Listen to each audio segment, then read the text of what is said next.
On pourrait presque dire que la Croix en Touraine est une terre de fromage. C'est là que Rodolphe Lemeunier est installé, lui et son entreprise. Ça c'est top de top là. Quand tu arrives à faire des affinages comme ça. Rodolphe vérifie l'affinage de ses précieux et fait le point sur ses stocks après Noël.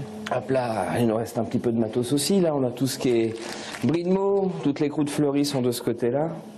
On s'est descendu un petit peu, on a fait descendre les stocks depuis Noël, mais là c'est pareil, tout ça, ça va être prêt pour le réveillon du 31. Tout crémeux, que de la crème. Alors pour les amateurs de crème, les bienvenus.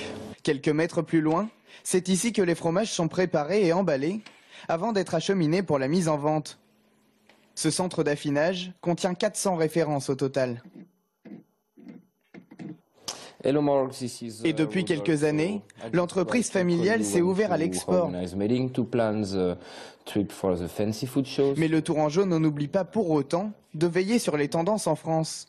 On est sur des températures beaucoup plus chaudes, à 18, 15, 20 degrés pour des fêtes de Noël. Donc du coup, la tendance, elle a été moins, je dirais, sur les fromages à croûte lavée qui sont plus forts, qu'on aurait tendance à plus vendre l'hiver. Et on a vendu plus de fromages un peu plus légers en termes de goût et puis de texture que ce qu'on aurait pu vendre sur des hivers où il fait moins 15, quoi. Et justement, au Halles de Tours, sa boutique a récemment fait carton plein. Ici, ce sont près de 200 kilos de comté qui ont été vendus au cours des 4 jours précédant Noël. Autre produit qui a bien marché, le fameux Sainte-Maure de Touraine. Et si en cette fin d'année, certains ont opté pour le fromage à base de truffes, parce que la truffe, ça fait un peu fête. D'autres préféraient se laisser surprendre. C'était le cas de Luc ce matin. C'est pour changer des habitudes, autrement on va toujours, vous savez, à peu près vers les mêmes. Alors, il y en a plein, il faut essayer d'en découvrir d'autres. Alors c'est pour ça que je demande conseil et puis j'essaye de voir ceux que je ne connais pas du tout, qu'on les essaye. Chaque année, la France produit en moyenne 2 millions de tonnes de fromage.